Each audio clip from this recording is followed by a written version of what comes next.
aujourd'hui, le message concerne le royaume de Dieu. J'avais à cœur de vous partager comment on pouvait grandir dans notre mentalité, que notre mentalité soit celle du royaume de Dieu et pas celle des hommes. Donc, on va aller ensemble dans Romains chapitre 14 au verset 17. Et juste avant, je vais prier. Amen. Père éternel, je veux juste te remercier, Seigneur, pour ce privilège que nous avons d'être ensemble ici pour étudier ta parole, pour recevoir ta pensée. Et Seigneur, on prie que tu puisses vraiment ouvrir nos cœurs, qu'on puisse recevoir de toi ce matin des révélations, des rémas. Seigneur, je prie pour chaque personne dans cette salle, que ton esprit puisse les toucher. S'ils se sont déplacés, Seigneur Dieu, je crois qu'il y a vraiment une portion pour eux. Ils vont sortir de cette place, restaurés dans leur vie, encouragés et en croyant dans l'impossible pour eux aujourd'hui. Et pour tous ceux qui nous suivent en ce moment, que ce soit dans les nations ou même ici dans la région, Seigneur, je crois que ton esprit est dans les demeures. Tous ceux qui sont connectés avec nous, Seigneur, je veux être dans la foi pour eux également. Ils reçoivent une touche de toi, une révélation dans leur vie. Je déclare, Seigneur Dieu, qu'ils grandissent dans tes voies aujourd'hui dans le nom de Jésus. Amen et amen. Amen. Gloire à Dieu. Juste avant de lire cette parole, j'aimerais vous partager quelque chose. Il n'y a pas si longtemps, je parlais avec un homme de Dieu qui marchait avec Dieu depuis des années. En fait, il était dans le ministère depuis au-delà de 40 ans. Et puis, il me racontait des histoires difficiles qu'il avait vécues dans le ministère. Et puis ensuite, je pensais aussi à un autre couple pastoral que j'ai rencontré, qui nous racontait toutes sortes de choses très, très, très difficiles dans leur vie. Et puis, ils avaient une mentalité qui était très traditionnelle, où on s'attendait de vivre les pires choses dans l'œuvre de Dieu parce que c'était ce qu'on avait vu dans le passé. Et puis, il y avait des gens comme ça, des gens qui aiment sincèrement le Seigneur, mais qui sont programmés pour la défaite. Ils ont été programmés, ils ont vu tellement de personnes dans la défaite, et puis ils ont accepté un mensonge du diable que notre vie, notre ministère sera dur, ça va être difficile, ardu, et puis on ne s'attend pas de vivre des douceurs ou des percées. On va peut-être prier pour vivre des percées, mais en général, notre récompense sera au ciel, et puis tant et aussi longtemps qu'on est sur cette terre, ça va être difficile, et puis on va rentrer au ciel peut-être en pleurant.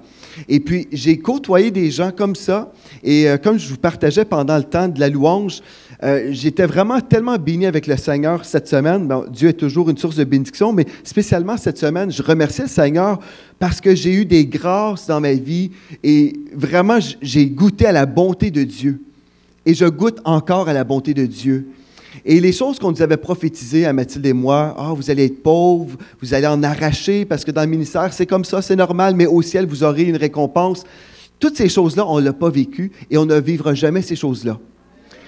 Mais on était exposé à cette mentalité, cette pensée qui est là, qui règne dans le corps de Christ et qui fait peur à plusieurs ouvriers, des personnes qui sont vraiment appelées de Dieu. Il y en a qui ont tellement peur d'accepter l'appel de Dieu parce qu'ils se disent « Ah non, c'est juste une vie de souffrance. » Moi, je crois qu'on doit être prêt à souffrir pour Christ, c'est sûr et certain. Si Dieu nous appelle à être missionnaires dans un pays et à être persécutés, on doit vraiment être prêt à mourir pour le Seigneur. Mais je crois aussi qu'il y a des gens qui souffrent inutilement, que ce n'est pas à cause d'une persécution, c'est à cause d'une tradition humaine, charnelle, qui n'est pas selon le cœur de Dieu. Et je crois qu'il y a plusieurs personnes qui sont des tapis pour le diable. Tout simplement, ils sont des tapis, ils n'ont pas exercé leur autorité spirituelle, pas parce qu'ils sont des lâches ou des peureux, non, mais c'est parce qu'ils ignorent en fait leur héritage en Christ. Ils ignorent beaucoup de choses. Et puis, ce qu'on veut, c'est de ne pas être ignorant, parce que la parole de Dieu nous dit « Mon peuple périt faute de connaissance ». Donc, l'affaire est, on peut connaître beaucoup de choses et aussi ne pas connaître Dieu. Et on va en parler aujourd'hui. Donc, ce n'est pas une question d'être super connaissant, mais c'est de connaître le cœur de Dieu. Et oui, connaître sa parole, mais premièrement, connaître l'auteur de la parole. Connaître Dieu. Et puis, quand on connaît Dieu, quand on connaît sa parole, on va être capable d'examiner et évaluer, est-ce que cette chose-là qu'on me propose, est-ce que ce discours que j'entends, est-ce que c'est vraiment selon le cœur de Dieu? Est-ce que c'est selon les principes du royaume de Dieu? Et puis on peut trier et dire, non, moi je crois pas telle chose, je vais croire telle autre chose, je vais croire telle promesse de Dieu. Et dans Romains chapitre 14, au verset 17, il est écrit, « Le royaume de Dieu, ce n'est pas le manger et le boire. » Donc ce n'est pas une question non plus de loi, des lois, par exemple, la loi mosaïque. Ce n'est pas une question de tout faire les choses correctement. Ce n'est pas ça le royaume de Dieu. Mais le royaume de Dieu, c'est la justice, la paix et la joie par le Saint-Esprit. Le royaume de Dieu, on peut comprendre en 3 dimensions, la justice, la paix et la joie. La justice, la paix et la joie. L'année passée, je me souviens, je parlais avec un ami, le prophète Barry Miracle, en Ontario. On parlait ensemble et puis il me disait, vous savez, plusieurs fois, les enfants de Dieu n'ont pas vécu les 3 dimensions du royaume de Dieu. On a mis l'emphase sur la justice, on a prêché la paix, mais on a cru que la joie, c'était secondaire, que ce n'était pas vraiment important. Mais pourtant, la justice, la paix et la joie sont vraiment dans le cœur de Dieu pour nous, dans le royaume de Dieu. Donc, si on enlève la justice, on ne peut pas vivre dans la paix. Et si on ne vit pas dans la paix, on ne peut pas vivre dans la joie. Tout ça, là, en fait, ces 3 ingrédients font un. Et c'est très important qu'on accueille les 3. On va parler de la justice premièrement. Aujourd'hui, je peux me tenir devant vous juste. Pourquoi? Est-ce que c'est parce que j'ai fait quelque chose pour mériter cette justice? Est-ce que c'est parce que j'ai fait des bonnes œuvres et là, Dieu a été tellement impressionné avec ma vie, il a dit « Ah, voilà, je te déclare juste ». Non, ce n'est pas du tout à cause de ça. Si Dieu regardait à ma vie sans Christ, bien moi, je ne mérite rien d'autre que l'enfer. Amen?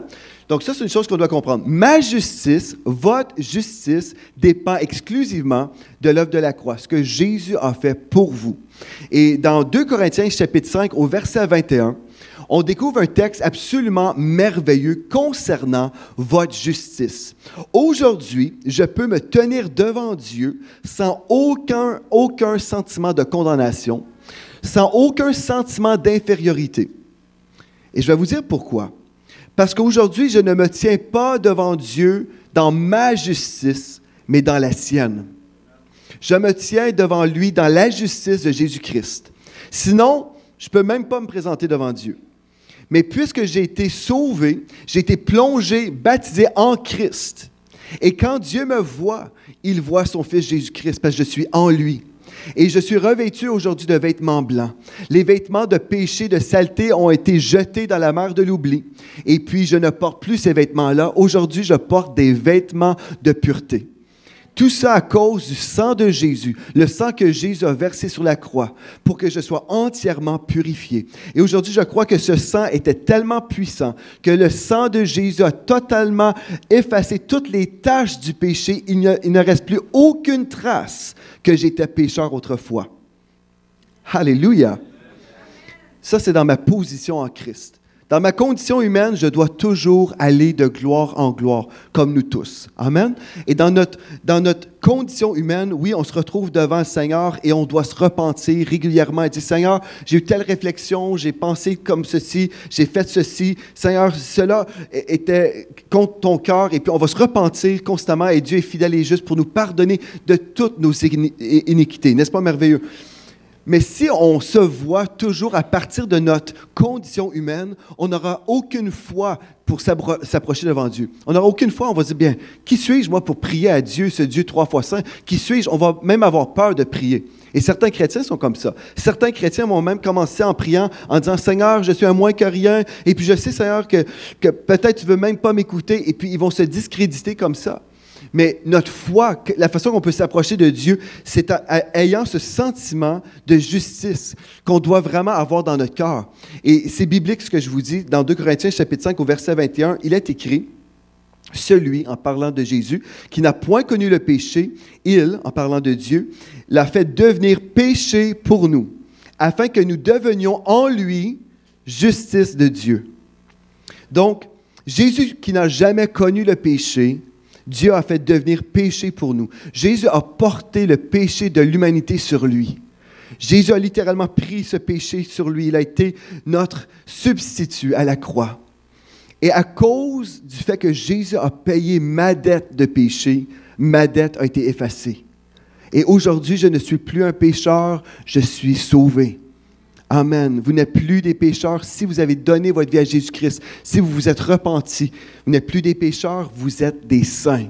Mais si vous n'avez pas encore cédé votre volonté à Dieu, si vous n'avez pas encore fait de Jésus le Seigneur de votre vie, c'est-à-dire le maître de votre vie, bien vous êtes encore un pécheur, mais la bonne nouvelle, c'est qu'aujourd'hui, à la fin de cette réunion, vous pourrez devenir un saint. Et je vais vous dire comment faire. Ça ne coûte rien. Pour vous, c'est gratuit. Ben, en fait, ça va vous coûter une seule chose. Une seule chose. Toute votre vie. C'est tout. Mais toute votre vie. C'est facile à calculer. Et aussi, je dois vous dire, vous allez mourir. Ça, c'est juste l'autre chose. Vous allez mourir à vous-même, mourir à vos désirs charnels pour recevoir les désirs de Dieu en vous. Mais ce qui est merveilleux, c'est quand on cède notre volonté à Dieu, on dit, Seigneur, je te donne ma vie. Vraiment, je m'abandonne aujourd'hui, je te donne toute ma vie. Ce qui se passe, c'est que Dieu prend littéralement notre vie. Et puis, le Saint-Esprit vient nous habiter. Et vraiment, on était dans la mort spirituelle, mais là, d'un seul coup, la vie de Dieu vient en nous et on a des nouveaux désirs. Et Dieu nous donne les désirs de notre cœur parce qu'il change notre cœur. Ce n'est plus le même Joel Spinks pécheur qui vit. Cette fois-là, c'est Jésus-Christ qui vit en moi avec ses désirs. Et comme Christ vit en moi avec ses désirs, ben, moi, je reçois mes désirs parce que c'est les siens en moi. Et puis, si j'avais le goût de fumer avant, quand je donne ma vie à Christ, je n'ai plus le goût de fumer. Parce que le goût disparaît. D'un seul coup, je peux être totalement délivré de tout péché, de toute forme d'esclavage. D'un seul coup, je le crois ça, je l'ai vécu à maintes reprises dans mon bureau, j'ai pris avec des gens, d'un seul coup, les gens totalement délivrés. Pourquoi? Parce que l'œuvre a été accomplie il y a déjà 2000 ans.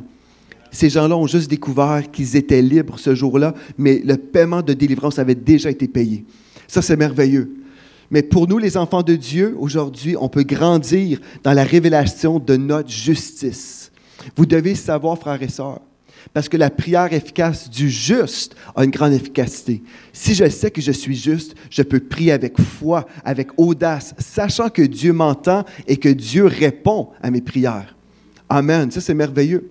Mais pour faire partie du royaume de Dieu, on doit comprendre ces choses-là. On peut en faire partie, mais ne pas vraiment savourer la vie du royaume.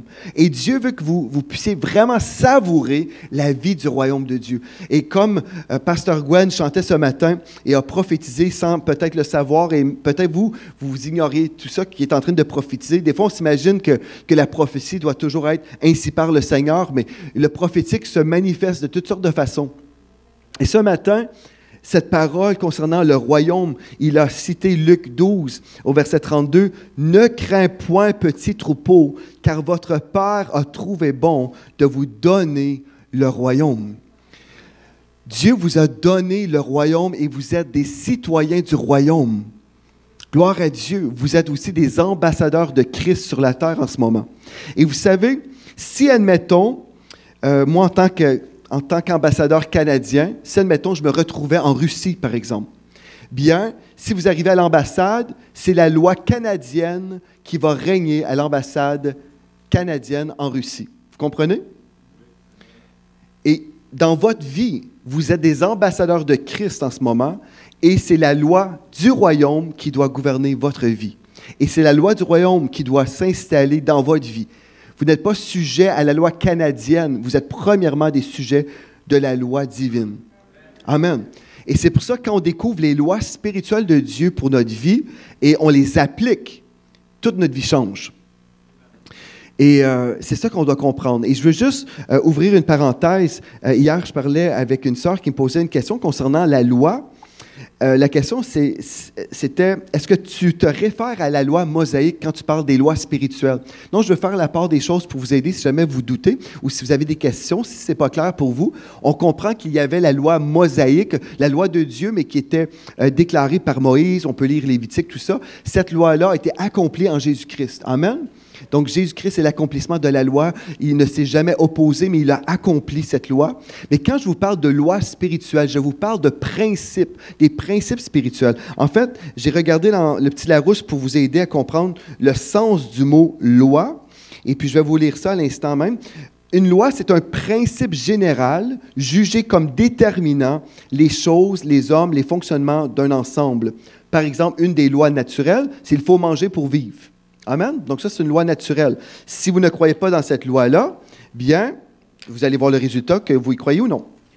N'est-ce pas vrai? C'est vrai, ça. Et c'est la même chose dans les lois de Dieu, les lois spirituelles que Dieu a établies, que vous y croyez ou non, ces lois fonctionnent toujours. Vous pouvez les découvrir et savoir comment opérer selon ces lois-là, et vous êtes conscient que cette loi existe, donc vous allez l'appliquer dans votre vie. Mais si vous ne l'appliquez pas, la loi va continuer à fonctionner quand même, mais vous ne bénéficierez pas du bon résultat, vous allez peut-être juste vivre le négatif. Vous comprenez? Est-ce que vous me suivez? La loi est là.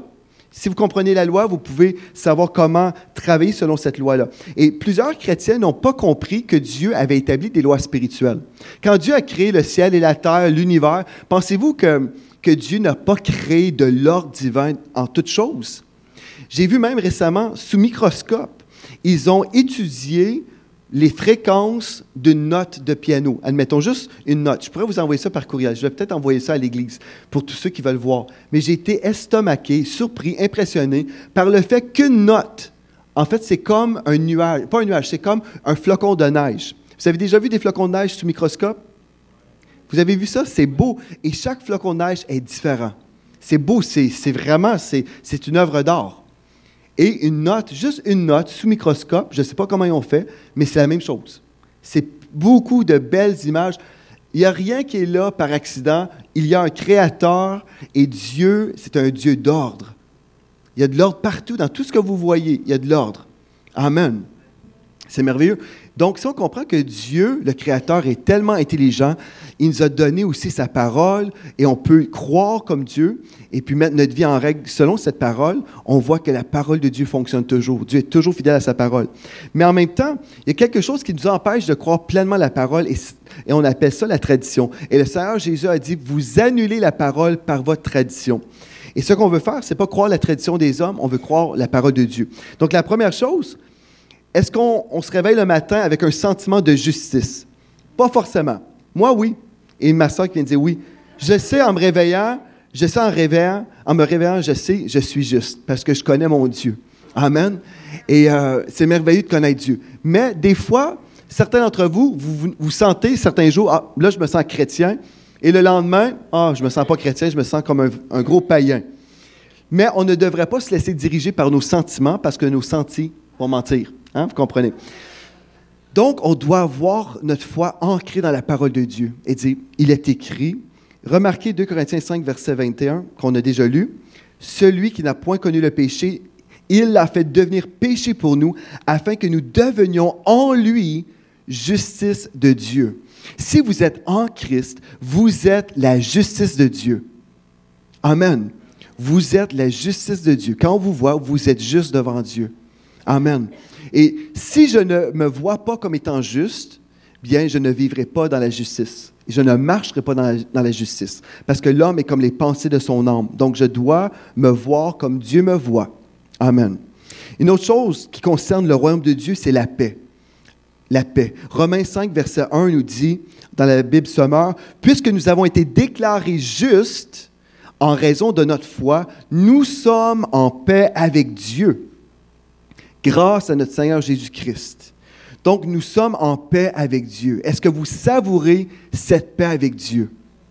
Mais si vous êtes en paix avec Dieu, vous allez être aussi en paix avec votre prochain.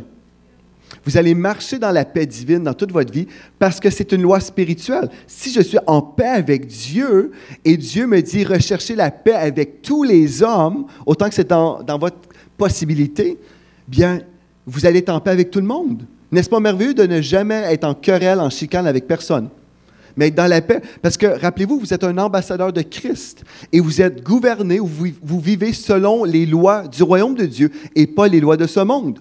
Dans ce monde, quelqu'un vous fait quelque chose de mal, vous allez vous défendre, vous allez vous venger, n'est-ce pas? Dans le royaume de Dieu, on ne se venge pas. Dans le royaume de Dieu, qu'est-ce que le Seigneur Jésus nous a dit de faire? Si quelqu'un nous frappe au visage, qu'est-ce qu'on va faire? On va lui tendre l'autre joue. Mais qu'est-ce que ça veut dire, ça, lui tendre l'autre joue? C'est comme, puis comme, OK, maintenant, deuxième. Est-ce que c'est ça que ça veut vraiment dire? Si quelqu'un vous frappe au visage, OK, vous pardonnez, et là, vous tendez l'autre joue, ça veut dire vous vous rendez vulnérable. Vous vous rendez vulnérable. Peut-être qu'il va vous frapper encore, et s'il le fait encore, vous allez le pardonner encore 77 fois par jour. Mais vous devez être tellement gracieux parce que vous êtes un agent du royaume de Dieu. Et si vous ne pardonnez pas votre prochain, Dieu ne vous pardonnera pas non plus. C'est une loi spirituelle. Donc, si Dieu me pardonne, et Dieu avait vraiment besoin de me pardonner parce que j'étais un grand pécheur, n'est-ce pas? On était tous des grands pécheurs comparativement à la sainteté de Christ. Mais si on comprend, Dieu m'a pardonné, qui suis-je pour retenir le pardon? Qui suis-je pour ne pas pardonner quelqu'un d'autre? Si je ne pardonne pas quelqu'un d'autre, je suis en train de m'établir comme étant supérieur à cette personne. Je suis en train de dire, je méritais le pardon, mais pas toi. Moi, je suis meilleur. Je suis supérieur à toi. Et ça, c'est de l'orgueil, et Dieu résiste à l'orgueilleux. Mais il fait grâce aux humbles. Amen. Et il nous élève au temps convenable si on pardonne. Mais on peut vivre dans la paix avec tous les hommes. Romains 5 nous dit, puisque nous avons été déclarés justes en raison de notre foi, nous sommes en paix avec Dieu, grâce à notre Seigneur Jésus-Christ. Et au verset 2, par lui, nous avons eu accès au moyen de la foi à ce don gratuit de Dieu qui nous est désormais acquis. Et notre fierté se fonde sur l'espérance d'avoir part à la gloire de Dieu. Amen. Donc, on parle de la paix de Dieu, de la foi et de la gloire de Dieu. Et dans Jean chapitre 17, au verset 22, il est écrit, c'est Seigneur, en fait, Jésus qui parlait, il dit, je leur ai donné la gloire que tu m'as donnée, afin qu'ils soient un comme nous sommes un. Ça, c'est glorieux. Des fois, on est là, on dit bien, Dieu ne partagera jamais sa gloire avec un autre, sauf que Dieu le Père a partagé sa gloire à Jésus et nous sommes en Christ. Donc, ce texte me dit quelque chose de merveilleux. Je leur ai donné la gloire que tu m'as donnée, afin qu'ils soient un comme nous sommes un. Amen. Unis à Christ. Et je partage la gloire de Dieu. Wow! N'est-ce pas merveilleux? Gloire à Dieu. Et la gloire de Dieu peut se manifester de toutes sortes de façons. Vous l'avez vécu à l'Église. Des fois, c'est des vents de l'Esprit qui peuvent venir nous toucher, nous rencontrer. Des fois, on ressent des choses. Des fois, on peut voir des personnes être totalement révolutionnées, guéries, transformées. Et Dieu peut même manifester sa gloire d'une façon littérale, où on voit physiquement sa gloire. Il y a un témoignage d'une femme qui s'est réveillée un matin, qui avait besoin d'une touche de Dieu, et Dieu, le Saint-Esprit, lui a dit, va-t'en au centre d'achat, dans tel centre d'achat, tu vas voir la gloire sur un homme de Dieu. Elle se lève, elle va au centre d'achat, et puis comme elle est là dans le centre d'achat, obéissante, ayant un besoin de Dieu, Dieu ne lui disait pas, va-t'en à l'église, mais va-t'en au centre d'achat. Combien d'entre vous, vous aimez ça, les femmes, là? D'entendre ça? Mais elle se rend au centre d'achat, mais dans la foi qu'un homme de Dieu sera là. Et elle voit, dans le centre d'achat, la lumière de Dieu, la gloire de Dieu dans le fond du centre d'achat. Elle va vers cette lumière-là, elle avance. Et elle rencontre le pasteur Jerry Savelle, qui est là. Et puis, la gloire de Dieu était sur cet homme qu'elle a pu voir physiquement. Et puis, elle a dit, pouvez-vous prier pour moi? Le Saint-Esprit m'a dit que vraiment, il y avait un homme de Dieu qui était ici pour prier pour moi. J'ai dit, certainement. Le prier pour elle a été instantanément guéri. Ça, c'est une manifestation de la gloire de Dieu. Et on peut croire dans ces choses merveilleuses là aussi.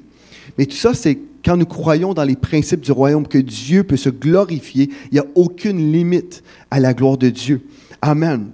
Donc, que nous soyons un. Verset 23, « Moi en eux et toi en moi, afin qu'ils soient parfaitement un, et que le monde connaisse que tu m'as envoyé et que tu les as aimés comme tu m'as aimé. » Dieu a dit, le Seigneur Jésus a dit à Dieu le Père, « Tu les as aimés comme tu m'as aimé. » Tu les as aimés dans la King James comme tu m'as aimé. Et en fait, de la même manière que Dieu aime son Fils, bien, vous pouvez bénéficier de cette même amour-là. Dieu le Père vous aime comme il aime son Fils Jésus-Christ. Savez-vous pourquoi? Parce que Dieu n'a pas créé des hommes dans une catégorie de bêtes, des animaux, non pas du tout, comme on a vu il y a 2 semaines, mais Dieu vous a créé dans sa catégorie des créatures spirituelles.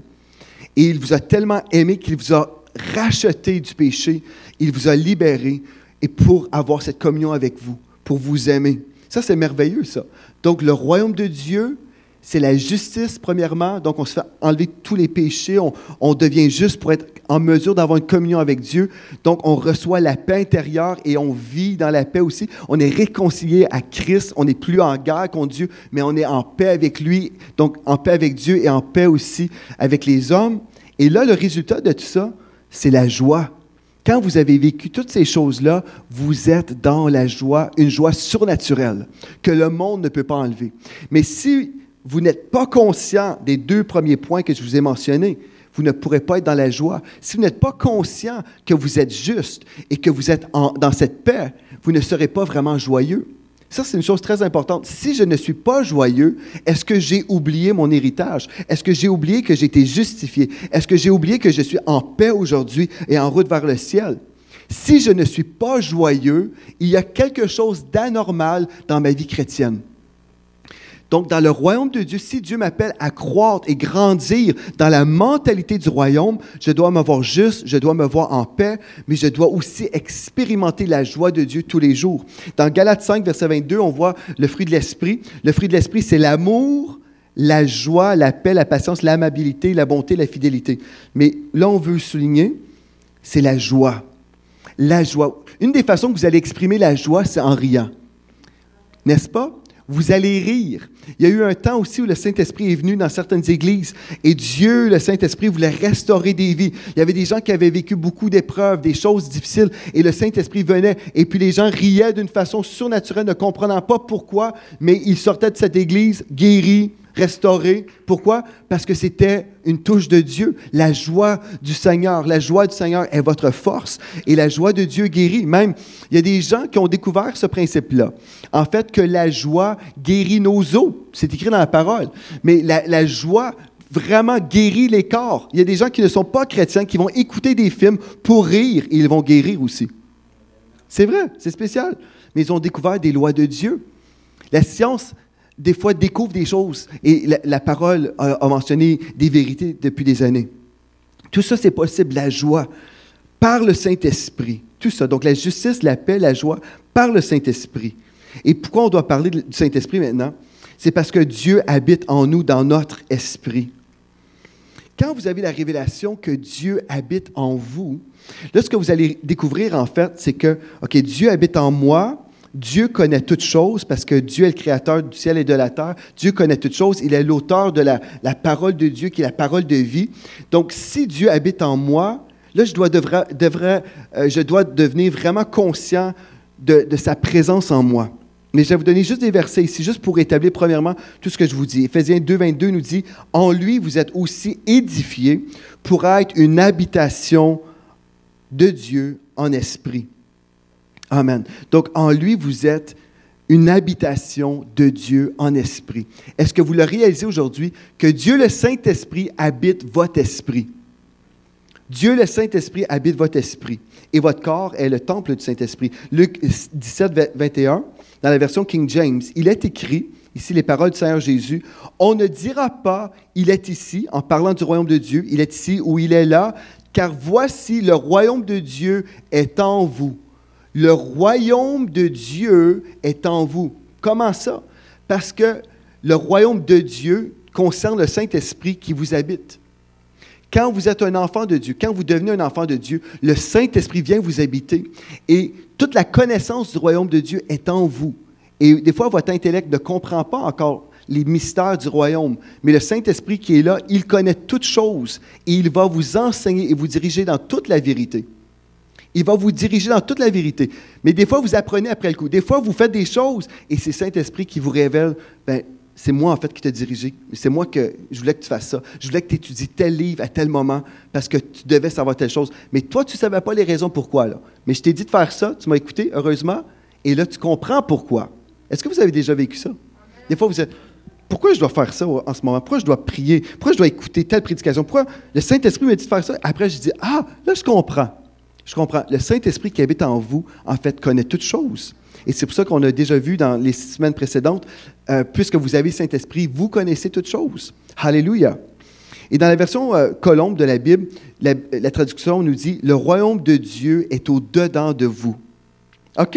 Tout ça, c'est bien. Donc, le royaume de Dieu, la justice, la paix, la joie par le Saint-Esprit. Mais là, la question s'impose, si c'est vrai, pourquoi ne voyons-nous pas plus de chrétiens vivant selon le royaume, étant convaincus d'être justifiés, ayant une paix dans le cœur, ayant un sourire authentique sur le visage? Si c'est vrai que c'est ça le royaume de Dieu, pourquoi ne voyons-nous pas constamment des chrétiens comme ça? Si vraiment, il y a des frères et des sœurs qui sont dans le royaume de Dieu, mais on voit partout dans le monde des chrétiens. Il y a des chrétiens dans certaines églises, on les voit comme en feu pour Dieu, remplis de foi. Ils peuvent déplacer des montagnes, ils entendent la parole, ils sont dans la joie, dans la paix. C'est la gloire. On les voit comme ça. Et après, on rencontre d'autres chrétiens qui prient, on les entend prier dans la défaite. Ils vivent la défaite, sont découragés, sont vraiment confus. Et on se dit, mais comment ça, un chrétien vit comme ça et un autre chrétien vit comme ça? Les deux font partie du même royaume, les deux sont sauvés, un est heureux et l'autre est malheureux. Qu'est-ce qui explique la différence? Est-ce que c'est parce que Dieu a choisi que celui-là serait heureux et celui-là, non, toi, tu vas être malheureux? Est-ce que c'est le choix de Dieu dans tout ça? Pourquoi l'expérience chrétienne n'est pas pareille partout? Pourquoi est-ce qu'il y a tellement de différences entre les chrétiens quand on voit l'expérience chrétienne?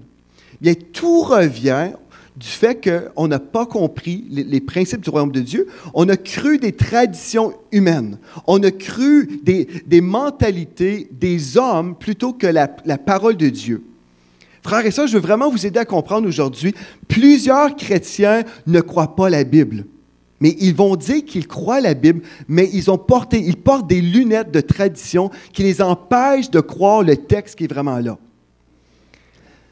Et j'aimerais vous dire, l'autre fois, j'étais sur mon ballon d'exercice, je priais, puis j'avais cette conversation avec Dieu, puis j'étais tellement béni que j'ai enregistré le message que Dieu me donnait. Avez-vous déjà fait ça? Non? J'étais tellement béni. J'ai pris mon téléphone, j'ai enregistré ce que Dieu m'a dit dans mon esprit. J'étais trop béni. J'aimerais vous dire quelque chose. Si la tradition est là, OK, et puis Dieu vous parle, mais là, vous vous rappelez, ah non, et vous n'identifiez pas forcément que c'est une tradition. Vous êtes juste là, ah non, non, c'est vrai, je ne peux pas croire ça parce que, bon, telle personne ne croit pas comme ça. Et puis là, vous commencez à raisonner pourquoi vous ne pouvez pas croire ce que Dieu est en train de vous révéler.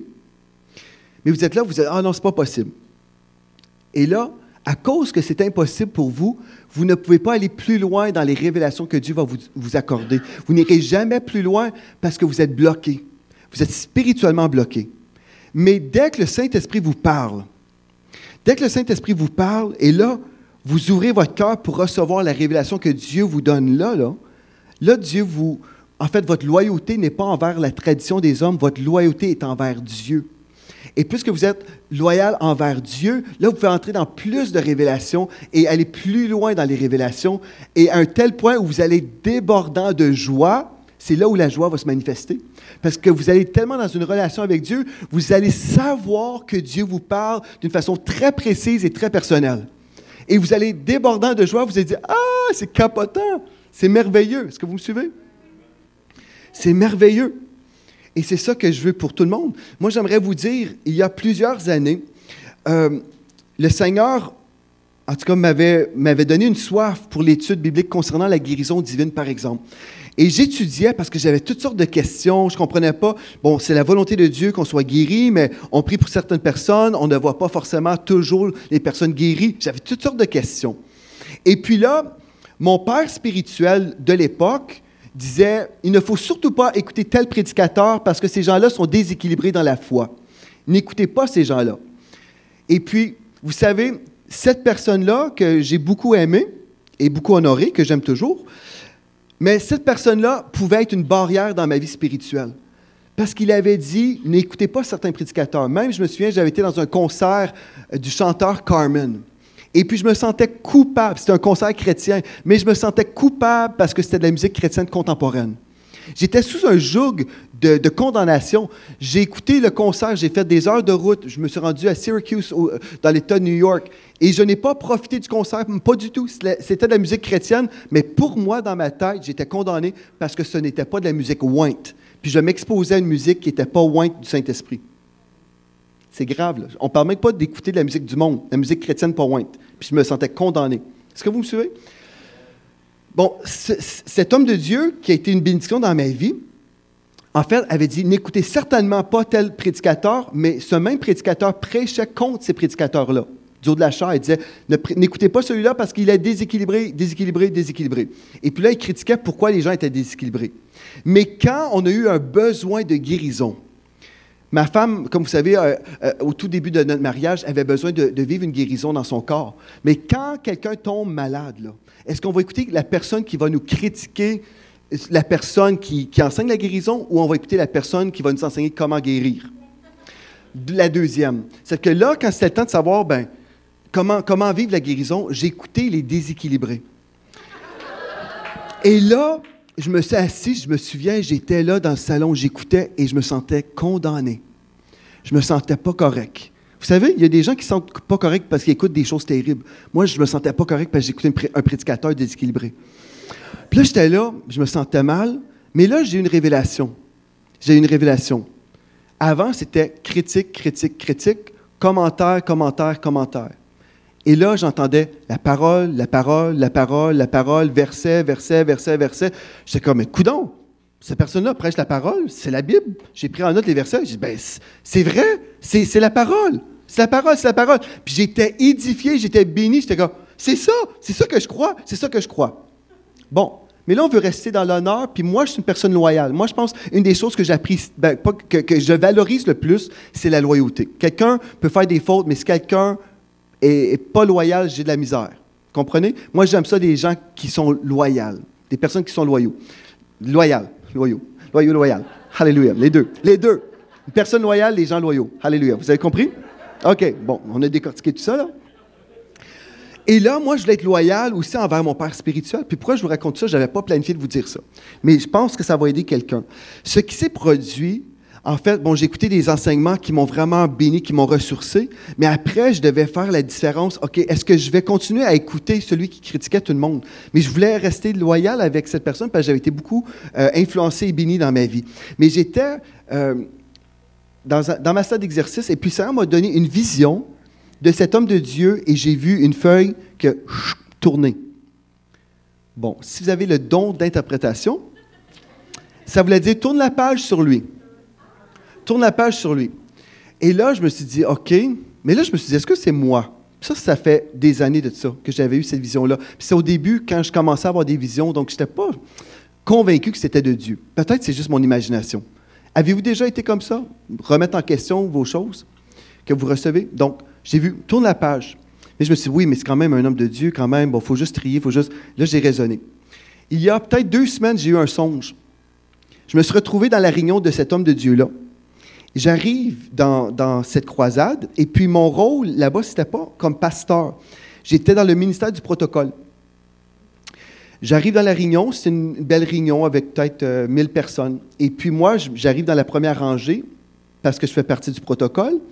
Et quelqu'un me dit, « Joël, oui, qu'est-ce que tu fais là, première rangée? » Je dis, « Ben, on m'a demandé d'être dans le protocole du frère un tel. » Elle dit, « Ah, OK, tu as le droit de t'asseoir là. » Donc, dans mon rêve, je suis assis. Et puis là, il y a quelqu'un qui vient s'asseoir à côté de moi, qui met son genou ici. Puis là, je suis comme tout tassé, comme ça. Quelqu'un qui me pousse, le pasteur est là, première rangée, mais je suis hyper inconfortable et je me réveille. Qu'est-ce que ça veut dire, pensez-vous? Première vision, tourne la page. Et là, je suis inconfortable. J'ai dit à ma femme en me réveillant, j'ai dit, je pense que ça veut dire, c'est pas ma place. C'est pas ma place. Ça ne veut pas dire qu'ils ne sont pas de Dieu. Il y a des choses, je vais continuer à bénéficier de ce ministère-là à un certain niveau, mais au niveau de l'enseignement, il faut que je fasse attention de ne pas entendre trop de tradition. Dieu, des fois, nous parle, on doit faire attention à la tradition des hommes.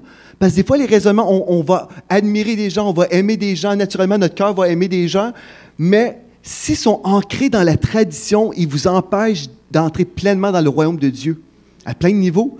Puis j'ai réalisé, je dois continuer à aimer, parce que Dieu nous appelle à aimer tout le monde, mais on doit être dirigé par le Saint-Esprit pour vivre pleinement le royaume de Dieu dans nos vies. Ne pas être dans la critique, ne pas s'exposer aux messages négatifs de critique ou de murmure ou de jugement. Il y a des choses que Dieu, le Saint-Esprit, parfois va inspirer un prédicateur. Il va devoir dénoncer des choses, certainement, pour amener de l'ordre dans l'Église. Il y a des onctions comme ça et des prédications précises que Dieu, Saint-Esprit, veut ramener de l'ordre dans l'Église. Mais il y a aussi des gens qui sont juste naturellement critiqueux. N'est-ce pas? Il faut faire attention. Il y a une différence entre la critique et le discernement spirituel. Pourquoi je vous raconte tout ça? C'est parce qu'il y a une différence entre des chrétiens. Certains chrétiens sont heureux et d'autres sont malheureux.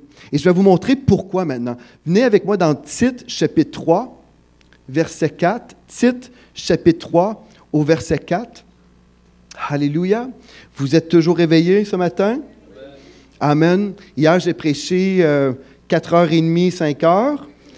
Alléluia pour le séminaire qu'on a eu. Et puis, si vous étiez là, vous êtes toujours vivant, vous avez survécu. Alléluia. Amen. Et puis aujourd'hui, ce message, je crois, va nous aider dans notre croissance avec Dieu. Gloire à Dieu. Titre, chapitre 3, 4e verset. « Mais lorsque la bonté de Dieu, notre Sauveur, et son amour pour les hommes ont été manifestés, il nous a sauvés, non à cause des œuvres de justice que nous aurions faites, mais selon sa miséricorde, par le baptême de la régénération et le renouvellement du Saint-Esprit, qu'il a répandu sur nous avec abondance par Jésus-Christ, notre Sauveur. » Remarquez, il nous a sauvés et puis il nous donne le Saint-Esprit qu'il a répandu sur nous avec abondance. Ça, c'est une chose que vous devez souligner dans votre Bible. C'est avec abondance. Le Saint-Esprit, là, vous pouvez vivre autant de la présence de Dieu que vous voulez. Verset 7. « Afin que, justifiés par sa grâce, nous devenions en espérance héritiers de la vie éternelle. Cette parole est certaine et je veux que tu affirmes ces choses afin que ceux qui ont cru en Dieu s'appliquent à pratiquer de bonnes œuvres. Voilà ce qui est bon et utile aux hommes. Mais, dites mais évite les discussions folles, les généalogies, les querelles, les disputes relatives à la loi, car elles sont inutiles et vaines. Éloigne-toi, après un premier et un second avertissement, celui qui provoque des divisions, sachant qu'un homme de cette espèce est perverti et qu'il pêche en se condamnant lui-même. » OK. Pourquoi je vous ai lu ça?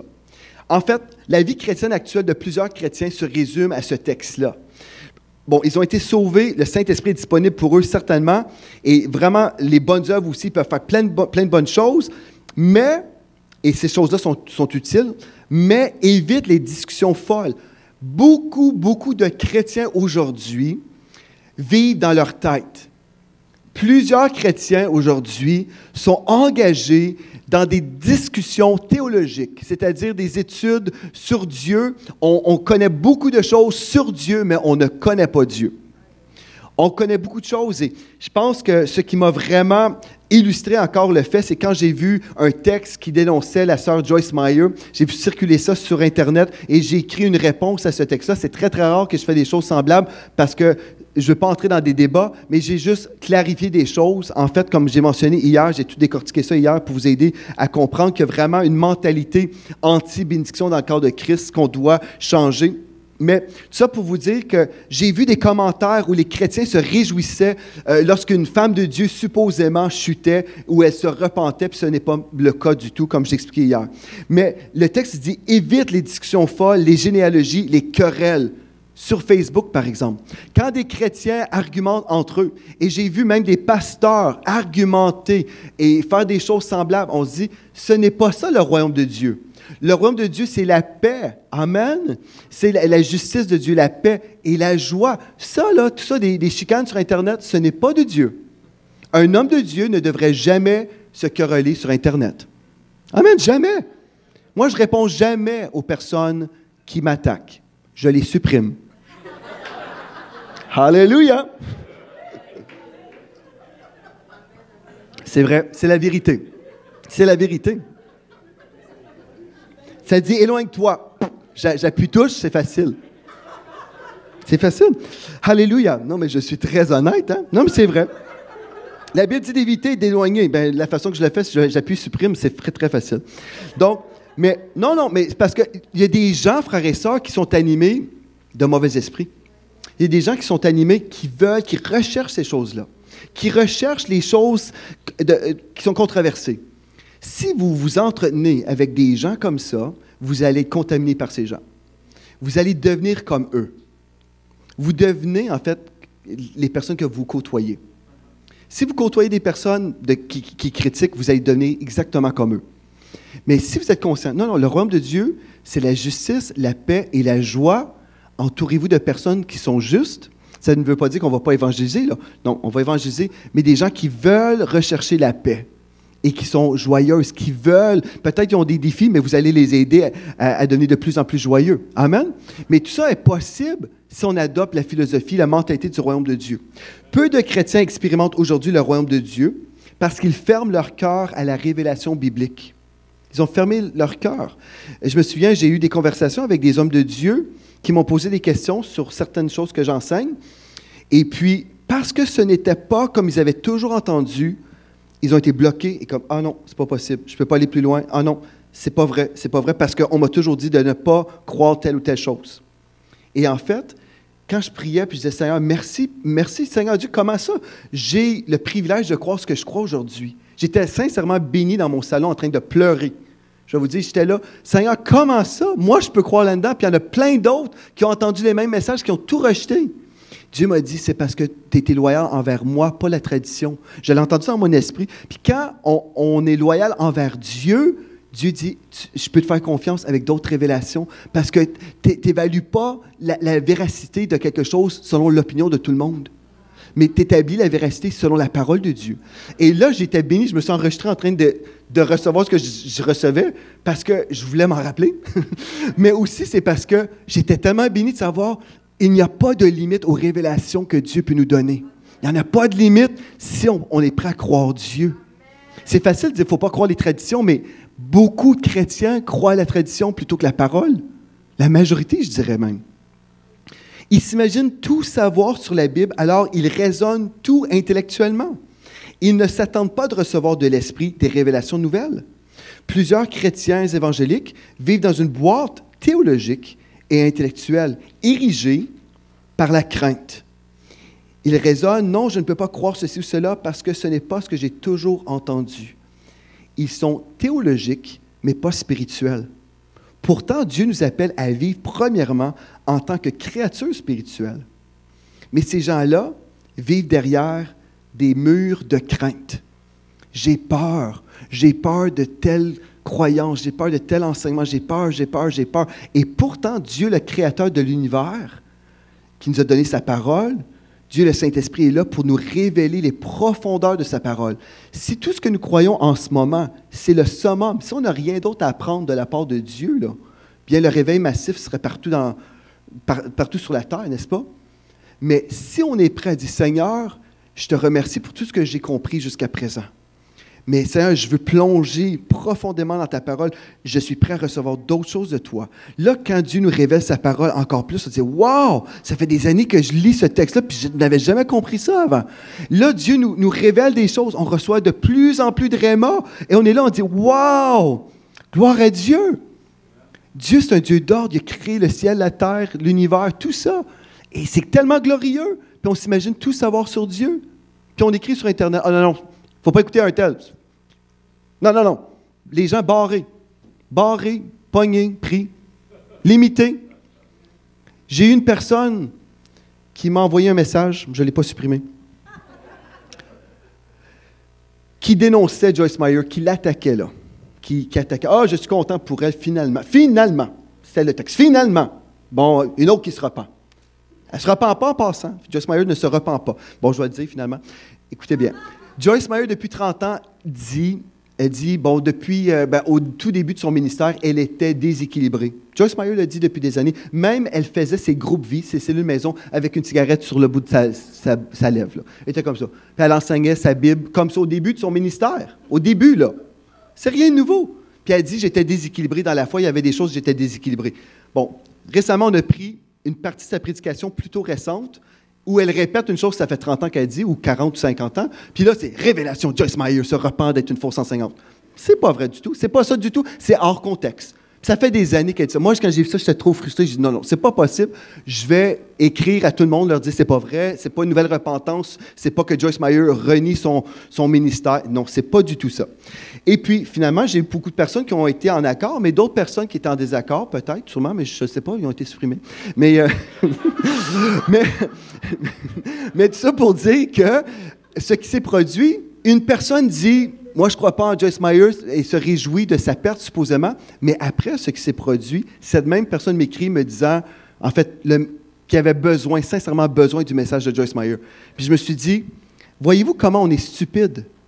On a besoin de l'enseignement et de la révélation que la personne a qui peut nous aider, puis on crache dessus. Voyez-vous comment on est stupide? Ça, c'est stupide. Dites, ça, c'est stupide. C'est stupide! Vraiment repousser la personne qui peut vous aider. Ou la révélation que la personne a, on pense qu'on est meilleur que cette personne-là. Quelle tristesse dans le corps de Christ. Mais est-ce que je veux être dépressif aujourd'hui? Non, non, non. Restez avec moi. Alléluia. Mais vous devez être conscient, là, que le royaume de Dieu, là, il n'y a pas de limitation au royaume de Dieu. Dieu, là, le Saint-Esprit est en vous et Dieu va continuer à vous révéler des choses. Vous allez aller de gloire en gloire. Et si je me rends à 120 ans, j'espère d'être plus proche de Dieu à 120 ans qu'aujourd'hui. Mais notre relation va toujours plus loin avec Dieu. C'est toujours plus riche, c'est plus glorieux. Et ce n'est jamais dans des fausses doctrines. Quand Dieu nous dirige, il nous dirige toujours dans de verts pâturages. Et si on demeure dans la parole, on est sûr et certain qu'on va toujours avancer dans la bonne direction. Dans Matthieu 13, au verset 9, vous êtes toujours avec moi? Vous ne dormez pas encore? Que celui qui a des oreilles pour entendre, entende. Les disciples s'approchèrent et lui dirent, en parlant de Jésus, « Pourquoi leur parles-tu en parabole? » Jésus leur répondit, « Parce qu'il vous a été donné. » Remarquez, oh ça c'est bon ça. Peut-être ça va être pour vous là. Parce qu'il vous a été donné de connaître les mystères du royaume des cieux. Wow! Et les disciples demandent à Jésus, mais pourquoi, ils posent la question, mais pourquoi tu parles toujours en parabole? Puis là, Jésus dit, parce qu'il vous a été donné de connaître les mystères du royaume des cieux, mais évidemment pas à eux, là. Remarquez bien, ces gens-là qui l'écoutaient, ils étaient religieux, mais pas spirituels. On peut être religieux, mais pas spirituel. Ils étaient fermés d'esprit. Jésus ne lançait jamais ses perles au pourceau. Matthieu 7, 6, Jésus a dit, « Ne donnez pas les choses saintes aux chiens, et ne jetez pas vos perles devant les pourceaux. » C'est pour ça que hier, lors du séminaire sur l'économie du royaume, j'ai organisé l'événement comme je l'ai fait, parce que je ne voulais pas lancer mes perles au pourceau.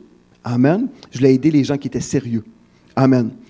Verset 12, « Car on donnera, remarquez bien ceci là, car on donnera à celui qui a, et il en sera dans l'abondance. » Vous dites, « Ah, c'est pas juste, cette personne reçoit toujours de plus en plus de révélations. » Comment ça? Car on donnera à celui qui a, et il sera dans l'abondance. Ce que Jésus voulait dire, vous avez reçu des révélations de Dieu, vous en recevrez plus. Parce que vous les avez accueillies. Mais à celui qui n'a pas, on ôtera même ce qu'il a. Illustration, ceux qui dénoncent l'enseignement de l'économie, par exemple, biblique, d'une façon biblique, et qui m'écrivent en privé pour me dire qu'ils sont sur le bord de la faillite, bien, ils vont avoir encore moins. Vous comprenez? C'est pour ça, au verset 13, c'est pourquoi je leur parle en parabole, parce qu'en voyant, ils ne voient pas, et qu'en entendant, ils n'entendent ni ne comprennent. Pour eux, s'accomplit cette parole ou cette prophétie d'Ésaïe. Vous entendrez de vos oreilles, et vous ne comprendrez point. Vous regarderez de vos yeux, et vous ne verrez point. Car le cœur de ce peuple est devenu insensible, tout comme plusieurs chrétiens évangéliques qui ont fermé leur cœur à la parole de Dieu, qui ont fermé leur cœur à la révélation de la parole à plein de niveaux. Ils ont endurci leurs oreilles, ils ont fermé leurs yeux, de peur qu'ils ne voient de leurs yeux, qu'ils n'entendent de leurs oreilles, qu'ils ne comprennent de leur cœur, qu'ils ne se convertissent et que je ne les guérisse. Mais heureux sont vos yeux parce qu'ils voient et vos oreilles parce qu'ils entendent. Je vous le dis en vérité, beaucoup de prophètes et de justes ont désiré voir ce que vous voyez. En d'autres mots, moi, Jésus qui parlait, les prophètes auraient été super heureux de me rencontrer. Ils ne l'ont pas vu. Entendre ce que vous avez entendu et ils ne l'ont pas entendu. Vous donc, écoutez ce que signifie la parabole du sommeur. Et là, Jésus explique. Mais ici, là, on voit plusieurs choses. C'est comme si on est prêt à accueillir la vérité de Dieu, on va toujours en avoir plus. Mais si on n'est pas prêt, on est pris dans notre boîte religieuse, dans nos murs érigés par la crainte, parce qu'on est fidèle, on est plus loyal envers la tradition des hommes ou notre association d'église, ou on a toutes sortes de barrières, bien, même ce qu'on a, on va le perdre. On était supposé avoir de la joie, mais on va perdre même la joie, on va devenir des vieux chrétiens religieux, grincheux. C'est ça qui se passe. Des vieux chrétiens grincheux, religieux, théologiques, connaissent beaucoup de choses sur Dieu, mais ne connaissent pas le Dieu de la Bible. C'est vrai, ça. C'est triste ce que je vous dis, hein? Je ne pensais pas de prêcher ça aujourd'hui. Alléluia! Praise the Lord. Qu'est-ce que Dieu veut nous révéler aujourd'hui? La mentalité du royaume. Dieu veut nous donner sa mentalité. La mentalité du royaume est une mentalité d'abondance à tous les niveaux. Le royaume de Dieu ressemble à votre robinet. Je vais vous expliquer. C'est une grande révélation très profonde. Si je prends un verre d'eau, quand je me présente devant mon robinet, moi je prends du Brita en passant, mais pour l'illustration. J'ouvre mon robinet, je me prends de l'eau, je ferme mon robinet, je peux boire de l'eau. Je n'ai aucune crainte qu'il ne restera pas d'eau plus tard. Au Canada. Oui, on doit préciser. On doit préciser. On doit préciser au Canada. OK, peut-être dans d'autres pays, c'est le cas. Vous ouvrez, il n'y a rien qui sort. Ça se peut, oui, oui. Mais si j'ouvre mon robinet, il me restera encore suffisamment d'eau plus tard. Je n'ai aucune crainte de manquer. Le royaume de Dieu, c'est comme un robinet. Vous ouvrez le robinet, il va toujours en avoir pour vous et pour votre prochain. Si je me prends un verre d'eau, il restera encore suffisamment d'eau pour mon frère, car il n'y a jamais de pénurie dans le royaume de Dieu. Quand je pense selon le royaume de Dieu, je ne suis jamais dans la jalousie, la compétition, jamais. Comment ça? Il n'y a jamais de pénurie ou de manque dans le royaume de Dieu. Ma destinée divine s'accomplit certainement dans ma vie. La destinée divine de mon frère s'accomplit certainement dans sa vie. L'unique blocage du royaume dans ma vie est moi-même, mon incrédulité, mes péchés, mes faux raisonnements, tout ça. Mais le royaume de Dieu, c'est comme un robinet. Il n'y a pas de pénurie. Donc, ce que je veux souligner aujourd'hui, c'est que c'est une mentalité d'abondance. Abondance de justice en Christ, abondance de paix, abondance de joie, abondance de tout ce que j'ai de besoin pour vivre une vie pour Christ. Il n'y a jamais rien de manquant en Dieu, c'est le shalom sur ma tête, rien de manquant, rien de brisé. Donc, si je marche selon le cœur de Dieu, j'honore le Seigneur avec ma vie, je fais ce que Dieu me dit de faire, je marche dans la fidélité et la loyauté envers la parole de Dieu, sa parole, pas une théologie, sa parole, Dieu va continuer à se révéler à moi. Je vais avoir une révélation constante et abondante dans ma vie. De l'intimité avec Dieu qui va juste s'augmenter. On va juste aller de gloire en gloire. Parce qu'il n'y a aucune limitation. Dieu ne dira jamais, écoute, ça fait 2 heures que tu pries. Écoute, c'est le tour de quelqu'un d'autre, là. Arrête, là. Ça fait longtemps que je t'entends prier en langue. Non, non. Quelqu'un d'autre, là. C'est le tour à un autre. Non. Si je veux passer 10 heures, j'ai le droit. Il n'y a pas de pénurie, il y a pas de... Dieu n'a pas son cadran, son timer, rien de ça. Il nous laisse... Si vous pouvez penser comme Dieu, là, il n'y a pas de limitation avec Dieu. 0 limitation. Regardez plus haut. Vous savez, quand Dieu a appelé Abraham, qui a dit, tu vas devenir le père d'une grande nation, il a dit, regarde dans le ciel, regarde les étoiles en haut, regarde. C'était pas une étoile, 2, 3. Tu as vu 3? C'est ton max, là. Non, non, non. Il dit, regarde le sable sur le bord de la mer, regarde les grains de sable. Ça, c'est le royaume de Dieu. Ça, c'est ton héritage. Il n'y a pas de limitation avec Dieu. La seule limitation dans le royaume, c'est nous-mêmes qu'on se limite parce qu'on ne croit pas ce que Dieu dit. Parce qu'on a cru autre chose. Mais si je reviens à la parole de Dieu, comme Pasteur Gwen a mentionné, tout est possible à celui qui croit. Et là, je termine avec ceci. Mais comment faire pour vivre l'impossible? Bien, si j'ai une valise, si je tiens une valise et je m'agrippe sur cette valise de mon passé ou de mes raisonnements intellectuels et je marche avec cette valise-là, si Dieu veut me donner sa valise, bien, je ne pourrai pas parce que ma main est agrippée après une autre poignée. Je dois lâcher prise pour recevoir le nouveau de Dieu. Mais si ma main est fermée, si mon cœur est fermé, je ne peux rien recevoir de plus. Je ne peux rien recevoir de Dieu de plus. Mais si j'ouvre ma main, je dis, Seigneur, j'abandonne toutes ces choses-là. Si je dois recommencer à 0 avec toi, je vais le faire. Et Dieu, le Saint-Esprit est là. Et puis il va nous enseigner. Et tout devient possible pour nous parce qu'on a un Dieu infiniment grand. Toute la puissance qu'on peut vivre, ce n'est pas à cause de nous, c'est sa puissance qui est infinie. Dieu est infiniment grand, infiniment bon, infiniment glorieux. Nous sommes des ambassadeurs d'un royaume infini qui n'aura jamais de fin. Gloire à Dieu. Si vous doutez sur l'existence de Dieu, vous regardez la nuit. Si vous êtes à Bromont ou dans une ville où il fait assez noir, vous pouvez voir les étoiles. Vous dites, ah, c'est mon Dieu qui a tout fait ça. C'est mon Dieu. Wow, c'est glorieux. Mais ça, c'est juste la création de Dieu. Dieu est plus grand encore. Dieu est le créateur, l'auteur de toutes ces choses-là que vous voyez dans le naturel. Mais dans le spirituel, c'est encore plus glorieux. Parce que tout ce qu'on voit dans le naturel, c'est une manifestation du surnaturel. Donc, Dieu vous appelle, dans le royaume de Dieu, à devenir spirituel, pas simplement théologique, pas juste connaître des choses sur Dieu, mais le connaître personnellement, intimement. Et si vous faites ça, vous allez vivre la 3e dimension du royaume de Dieu. Oui, la justice, oui, la paix, mais la joie. Parce que la joie, c'est quand vous connaissez vraiment le cœur de Dieu. Amen. Gloire à Dieu.